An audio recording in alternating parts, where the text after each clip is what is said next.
إن الحمد لله نحمده ونستعينه ونستغفره ونعوذ به من شرور أنفسنا وسيئات أعمالنا إنه من يهده الله فلا مضل له ومن يضلل فلا هادي له وأشهد أن لا إله إلا الله وحده لا شريك له وأشهد أن محمدا عبده ورسوله اللهم صل وسلم على سيدنا الكريم محمد بن عبد الله صلواته وسلامه عليه وعلى آله وأصحابه ومن تبعهم بإحسان إلى يوم الدين. قال الله عز وجل في كتابه الكريم أعوذ بالله من الشيطان الرجيم يا أيها الذين آمنوا اتقوا الله حق تقاته ولا تموتن إلا وأنتم مسلمون وقال يا أيها الناس اعبدوا ربكم الذي خلقكم من نفس واحدة وخلق منها زوجها وبث منهما رجالا كثيرا ونساء واتقوا الله الذي تساءلون به والأرحام إن الله كان عليكم رقيبا وقال يا أيها الذين آمنوا اتقوا الله وقولوا قولا سديدا يصلح لكم أعمالكم ويغفر لكم ذنوبكم ومن يطع الله ورسوله فقد فاز فوزا عظيما. Ma'asyiral muslimin, hamba-hamba Allah Subhanahu wa taala, kita bersyukur kepada Allah Subhanahu wa taala, memuji, memujanya, mengagungkan asma Allah Subhanahu wa taala. Alhamdulillah, Allah masih pertemukan kita di bulan yang mulia ini. Kita Nabi Muhammad sallallahu alaihi wasallam. Alhamdulillah, Allah berikan nikmat berjumpa kembali di bulan Maulid ini. Mudah-mudahan Allah Subhanahu wa taala tetap istiqomahkan kita di atas agama kita yang kita cintai, agama Islam. Kita selalu mencintai Allah Subhanahu wa taala, selalu menghidupkan kalimah tauhid la ilaha illallah di hati kita. Amin ya rabbal alamin. Kemudian kita bersalawat kepada Nabi kita Nabi Muhammad sallallahu alaihi wasallam. Allahumma salli ala sayidina Muhammad wa ala ali sayidina Muhammad. Mudah-mudahan kita selalu istiqamah di atas syariat Islam yang diajarkan oleh Nabi kita Nabi Muhammad sallallahu alaihi wasallam. Dan yang ketiga, khatib juga tidak lupa berwasiat kepada kita semua dan khususnya untuk khatib untuk selalu menjaga ketakwaan kita. Takwa adalah melaksanakan perintah-perintah Allah dan Rasulnya dan menjauhi larangan Allah dan Rasulnya. Ma'asyiral muslimin, hamba-hamba Allah yang berbahagia. Adapun tema yang kita ingin uraikan di khutbah kali ini adalah kenapa banyak di antara umat Islam yang tidak mendirikan salat. Pertanyaan ini kita jadikan sebagai materi judul karena memang banyak sekali fakta di lapangan, banyaknya umat Islam yang tidak mendirikan salat, tidak menunaikan salat 5 waktu. Padahal kita sudah tahu bahwa salat adalah merupakan rukun Islam, arkanul Islam. Yang kedua adalah salat. Kita juga tahu bahwa salat adalah suatu kewajiban bagi seorang muslim. Kita juga sudah tahu bahwa as-salatu imaduddin, salat adalah merupakan tiang agama.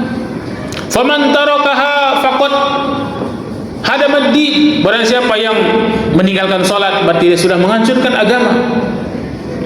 Kita juga sudah tahu bahwa salat adalah merupakan miftahul jannah. Salat adalah merupakan kunci untuk membuka pintu surga.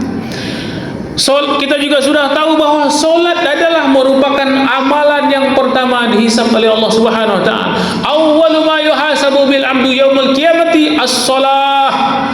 Amalan yang pertama akan dihisab oleh Allah Subhanahu wa taala adalah salat. Salat ini adalah merupakan kunci diterimanya amalan-amalan yang lain. Namun faktanya wahai kaum muslimin, betapa banyak dari umat Islam ini masih meremehkan salat, masih meninggalkan salat. Terkadang mereka adalah sudah kakek kita yang sudah tua,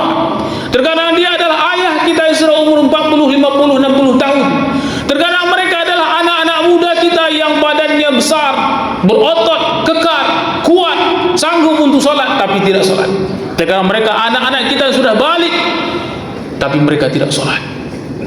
Oleh karenanya wahai kaum muslimin, kita tidak akan bosan untuk selalu mengingatkan. Kata Allah Subhanahu wa taala, fadzakir, berilah peringatan, fa inna dzikra tanfa'ul mu'minin. Karena sesungguhnya bagian dari peringatan itu sangat bermanfaat bagi orang-orang yang beriman kepada Allah Subhanahu wa taala. Mudah-mudahan dengan tazkirah ini, mudah-mudahan dengan khutbah Jumat ini ada hati yang terpanggil, ada pikiran yang berfikir sehingga kembali kepada Allah Subhanahu wa taala. Ma'asyarul muslimin, hamba-hamba Allah yang budiman, yang mulia, salat ini merupakan perkara yang sangat agung, perkara yang sangat mulia, perkara yang sangat besar.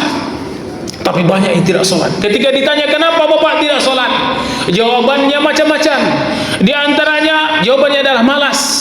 Kenapa tidak sholat? Karena belum ada panggilan hati. Kenapa tidak sholat? Belum terbuka pintu hati. Kenapa tidak sholat? Belum mendapatkan hidayah. Kenapa bapak tidak sholat? Ada yang mengatakan sibuk dengan pekerjaan dunia, sibuk dengan aktivitas sehari-hari. Sedangkan sibuk seperti ini saja dari pagi sampai petang sampai malam bekerja, beginilah hidup terus. Bagaimana pula nanti disisakan waktu untuk sholat? Wah, ada sebagian yang mengatakan bahwa dengan sholatnya dia sejenak itu mengganggu aktivitas dunianya sehingga membuat dia susah hidup. Benarkah perkataan seperti ini? Maka Allah Subhanahu wa taala, wahai kaum muslimin, sudah mengatakan kepada kita, aqimus shalah, dirikanlah salat. Kemudian wa'mur ahlaka bis shalah, perintahkanlah anak-anakmu salat. La nas'aluka rizqa, kami tidak minta rezeki kepadamu, kata Allah Subhanahu wa taala. Nahnu narzuquk, akan tapi kami akan menjamin rezekimu dengan salat itu. Subhanallah. Ternyata wahai kaum muslimin, kunci mengalir derasnya rezeki ada pada solat. Namun kita balik. Hari ini betapa banyak umat Islam membalik rumus ini. Mereka pontang-panting dari pagi sampai petang sampai malam mencari mengais rezeki di bumi Allah Subhanahu wa taala ini, mencari sesuap nasi untuk melanjutkan kehidupan mereka, keluarga mereka. Akan tapi mereka melupakan kunci rezeki itu sendiri, yaitu ada pada solat. Mereka mencari rezeki akan tapi melupakan pemberi rezeki, yaitu Allah Subhanahu wa taala. Jangan lupa wahai kaum muslimin, terbukanya rezeki kita ada pada solat, karena itu adalah merupakan janji Allah, dan Allah tidak akan mungkin berdusta dengan firman-Nya. Nahnu narzuquk, kami akan menjamin rezeki. Kami tidak suruh kalian pontang-panting dari pagi sampai petang sampai malam untuk mencari rezeki, akan tapi kami suruh kepada kalian adalah solat, dan dirikanlah solat. Perintah anakmu untuk solat. Nahnu narzuquk, kami jamin rezekimu. Wahai kaum muslimin, betapa banyak kita hari ini umat Islam mengeluh susah ekonomi, susah kehidupan, ekonomi tidak baik-baik saja, penjualan menurun, barang 10 susah laku, susah kali untuk mencari rezeki sekarang. Takkan tetapi kita melupakan kunci turunnya rezeki itu salat. Banyak kita berdagang, banyak kita berusaha mencari rezeki di bumi ini. Masuk waktu zuhur tidak solat, masuk waktu asar tidak solat, masuk waktu maghrib tidak solat, masuk waktu isya juga tidak solat.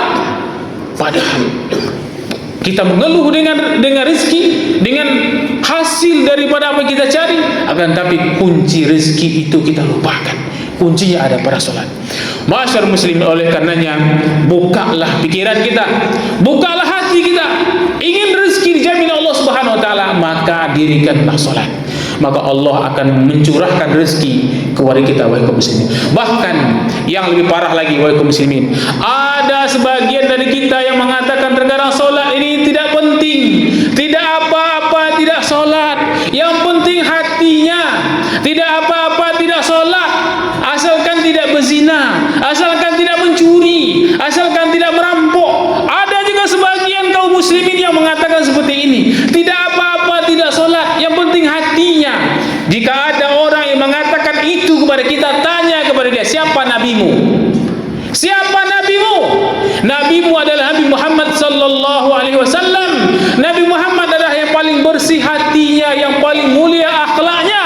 Akan tetapi Nabi Muhammad sallallahu alaihi wasallam masih sujud kepada Allah, masih solat, masih beribadah kepada Allah. Bahkan di riwayat mengatakan Nabi sampai bengkak kakinya solat menghadap Allah Subhanahu wa taala. Apa alasan kita mengatakan kita tidak mau solat? Apalagi alasan mungkin sakit. Adakah sakit lebih parah daripada Nabi Ayyub alaihissalam? Sekujur tubuhnya dimakan ulat, akan tetapi Nabi Ayyub masih sujud kepada Allah Subhanahu wa taala. Oh, kamu kaya raya, hartanya banyak, sibuk dengan dunia, maka sadarlah betapa Nabi Muhammad sibuk, betapa Nabi Sulaiman adalah orang yang paling kaya. Nabi Sulaiman pekarangan rumahnya kerikil, pekarangan rumahnya sebagian adalah dari emas. Betapa kayanya Nabi Sulaiman, akan tapi dia masih sujud kepada Allah Subhanahu wa taala. Apa yang menghalangi kita untuk tidak mau salat menghadap Allah Subhanahu wa taala? Sebenarnya wahai kaum muslimin, puncak dari ketaatan kita kepada Allah Subhanahu wa taala adalah salat. Puncak penghambaan seorang hamba kepada Allah Subhanahu wa taala adalah salat. Dan puncak maksiat seorang hamba kepada Allah Subhanahu wa taala adalah meninggalkan salat. Wahai kaum muslimin, jika ada yang mengatakan tidak penting salat, yang penting hatinya, tidak penting salat, yang penting tidak berzina, yang penting tidak mencuri, yang penting tidak merampok, bahkan ini sudah dijawab oleh para ulama. Ibnu Qayyim rahimahullah taala sudah mengatakan bahwa yang orang dosa meninggalkan salat 5 waktu ini lebih besar dosanya daripada berzina, daripada mencuri, daripada merampok. Bahkan Imam Asy-Syafi'i rahimahullah taala mengatakan, wahai kaum muslimin, orang yang meninggalkan salat 5 waktu secara sengaja, maka haram jasadnya disolatkan ketika dia mati. Betapa pentingnya perkara solat ini. Oleh karena wahai kaum muslimin, jangan dianggap remeh perkara solat. Jangan dianggap remeh perkara solat 5 waktu ini kaum muslimin. Disinilah kunci kejayaan daripada umat Islam. Disinilah kunci kejayaan kita. Disinilah kunci keterangan batin seorang muslim ada pada solatnya. Oleh karena wahai kaum muslimin, yuk jaga solat kita. Ajak anak-anak kita solat. Kita terkadang sangat fobia dengan namanya daging babi, sehingga kita selalu menasihatkan kepada anak kita, jangan makan daging ini mak, daging ini haram. Jangan makan daging ini nak, daging ini haram. Tapi jarang kita menekankan kepada anak kita untuk mendirikan sholat. Sehingga betapa banyak dari rata-rata umat Islam ini tidak pernah makan babi, tidak pernah makan babi secara sengaja, karena nasihat dari kecil dari bapa dan ayahnya, jangan makan daging babi. Sementara solat adalah perkara yang wajib, yang lebih penting daripada itu, kita anggap remeh. Tidak apa-apa tidak solat. Betapa banyak umat Islam yang meninggalkan solat, betapa banyak anak generasi muslim ini tidak solat, padahal ini perkara penting, bahkan lebih penting daripada yang lain. Solat ini merupakan kebutuhan kita selaku hamba Allah Subhanahu wa taala. Hajatul ibadi ala Allah, kebutuhan seorang hamba kepada Allah fauqa hajatihim minat ta'am wa syarab, di atas kebutuhan mereka daripada makan dan minum. Dan ketahuilah, makanan hati kita adalah diantaranya solat 5 waktu. Mudah-mudahan kita bisa mendirikan solat 5 waktu. Yang sudah solat 5 waktu, alhamdulillah, lanjutkan wahai kaum muslimin. Yang sudah solat 5 waktu, pastikan solat 5 waktu itu kita di rumah Allah, di rumah Allah Subhanahu wa taala. Karena ciri-ciri tanda-tanda umat Islam inilah orang-orang yang soleh yang baik adalah soleh di masjid. Fakau ma'ar rakiin. Ciri-ciri umat Nabi Muhammad sallallahu alaihi wasallam, mereka mendirikan solat. Tarahum rukkan sujada. Ciri-ciri dari pengikut umat Nabi Muhammad sallallahu alaihi wasallam, ciri-cirinya nampak di kehidupan sehari-harinya, yaitu apa? Tarahum rukkan sujada. Kamu akan melihat dia banyak rukuk, banyak sujud. Inilah ciri-ciri daripada umat Nabi Muhammad sallallahu alaihi wasallam. Bagaimana jika umat Islam yang tidak sujud, jarang rukuk, yang jarang sujud, masih maukah kita mengaku kita umat Nabi Muhammad? Tidakkah kita malu nanti di hadapan Rasulullah sallallahu alaihi wasallam kita mengaku umat Nabi Muhammad sallallahu alaihi wasallam, akan tapi kita tidak pernah mengikuti Rasulullah sallallahu alaihi wasallam? Waliyazbillah. Fa'tabiru ya ulil absar la'alakum tuflihun. Allah